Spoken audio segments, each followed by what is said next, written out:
Alright, so this is the current dilemma.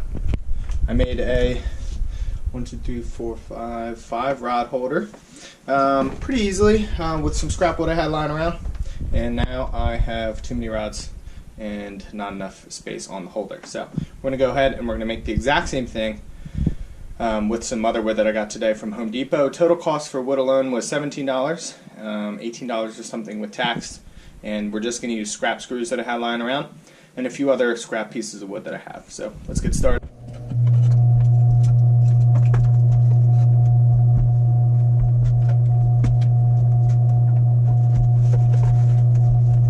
Alright guys, so here's what I built using some scrap a bit ago.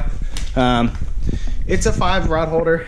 Just made this, had some scrap thin pieces of plywood lying around. So, and then I have a hole saw kit. You can get a cheap one off Amazon. I'll put the link in the description. For like 15 bucks, you get a whole variety of sizes for. They're not very good for super heavy duty projects, but they'll do for light projects. So basically what we're gonna do is we're gonna measure up this. There's Astro. What's up, man? And then we're gonna go ahead and I'll show you kind of briefly how I build this. Alright guys, so the wood we're gonna be using for this is a 1x3. Any 1x3 will do. It doesn't really have to be a certain type. This is a 2x3. This is for support across the rod holders, and then this is a 2x4 by 7/32. So it's pretty thin. I don't think you need anything like super thick for these. Literally the rod's just like leaning up against it. If you want something heavier duty, you can, but this was pretty cheap. So all these 3 pieces of wood together was like $17 where I am, so not terrible. Alright guys, so we're measuring for the uprights for the stand. We're gonna measure 28 inches from the end up to here, and I already marked it right here. And then we're gonna use this little T-bar to draw a straight line across. Alright, we're going to do this twice and we're going to make the cuts. So we're also going to cut the 2 support beams. I put these underneath where the top part of the rods are, and then I also put one underneath down here to support the back part of the lower part of the rod holder. So basically what it is the 2x3 and then 2 24-inch lengths. So we're going to get these cut as well. Alright guys, now we're going to cut out the base for the rod holder. You can get a 2x2 sheet. I would recommend doing that because you're only going to need an 8-inch thick by 24-inch long piece for the bottom, and you're going to need a 4-inch thick by 24-inch long for the top. So these are these 2 pieces right here and here. So you only need a 2x2. I got a 2x4. I usually end up making something else with the wood, so that's where I'm going. But I'm going to go ahead and cut these out. Now we have everything we need to build this rod rack. So we have a 4-inch by 24-inch wide piece for the top. Then we have an 8-inch by 24-inch wide piece for the bottom, and these are 7/32 inch thick. I like the thin parts. They're just easier to cut through, and you don't need anything thicker. These are the 2x3s. These are 24 inches wide. These are going to be additional supports for both the bottom and top parts of the rod holder where the rods are actually going to sit. And then these are going to be the uprights here used for the bottom to the top and just keeping the stand straight up and down. So we're going to assemble these together and just show you kind of what the rough finished product is going to be.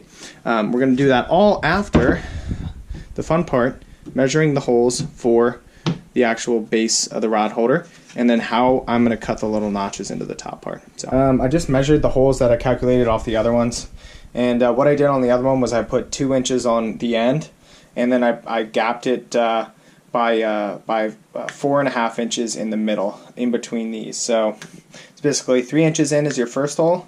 That leaves about an inch on the, or 2 inches on the side where the first rod hole is going to be. 7.5 is the second hole. 12 is the third. 16.5 is the fourth, and 21 inches from this end is the fifth. All right. So if you want them evenly spaced, I would stick with that. All right. So I pre-drilled where we're going to be using the hole saw to cut out the spots for the where the rods are going to sit. So this is the little kit I got. I think it was like 12 or 13 bucks on Amazon. AJ Wholesale Distributors 16-piece hole saw kit. I'll put a link in the description. But basically, you're going to come in here and you're going to find your 2-inch hole saw bit, and you're going to go ahead after you've pre-drilled these, because that's where the center of your bit's going to be for your hole saw. You're going to go ahead and you're going to want a piece of wood underneath. You're going to go ahead and you're going to drill these out. All right.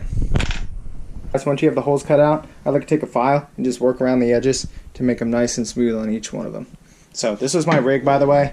Just do it off the table so that you have enough room for the hole saw and the bit to go through, and you can clear your holes out pretty easily. Alright, we're going to go sand these down with this file, and then we're going to make the top piece. Top hole. Alright, what I do for the top holes is I align the piece up top. And basically what I'm going to do is I'm going to use my cutting board here, my drilling board, and I'm going to cut a smaller, I'm going to cut right on the edge with this hole saw bit right here, and then I'm going to cut off these edges here. So you guys will take a look once it's done, but basically mark evenly where the center is on each one, and then go ahead and fix this to your cutting board.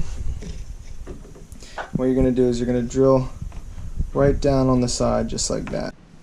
Alright guys, so I drilled the holes all along the edges. Now I marked some lines, and we're just going to cut out those pieces where the lines are so that the rods can go in and out of there easily. Alright, cool. So once you're done that, then we're going to sand this down with the file again, just how we did the holes here, and we're going to have the top half done. So now we're going to be making the base here. This is a 1x4.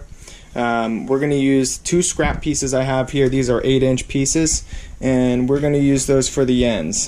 So as you can see in the one that I built a while ago, those are going to be on the butt ends. I'm going to put those on the butt ends here as well. This is the 2x3. So what you're going to do is you're going to line up the edges and screw these in to make them nice and flush. Then we're going to put on the back piece, and then we'll start mounting on some of the rod holder sections. We went ahead and assembled the bottom part of the frame. We got 1 screw in over here, and we got 3 screws in the back, one going into the 1x4x8 and the other going into the 2x3.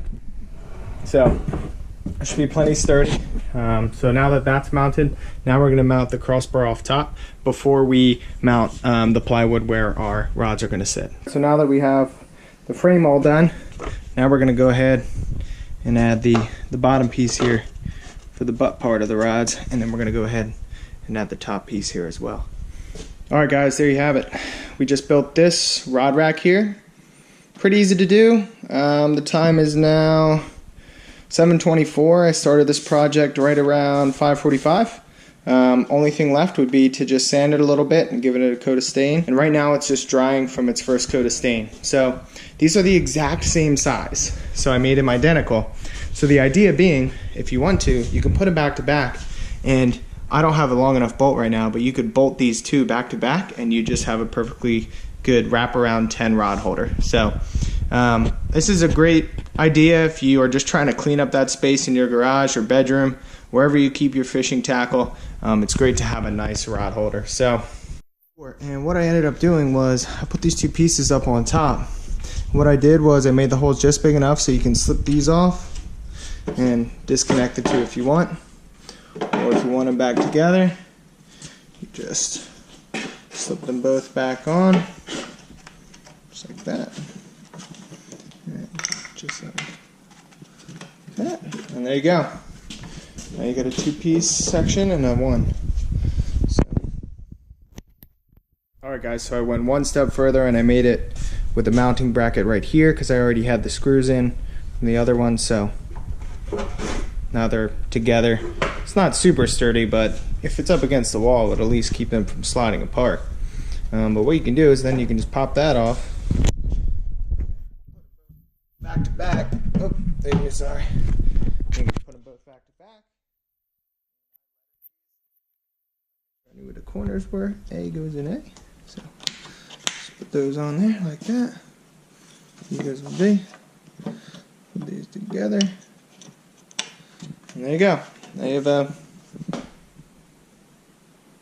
10 rod holder all the way around. Well, alright, I'm going to put another coat of stain on it and load it up with the rods. Alright guys, so the rod's fitting there nice and well.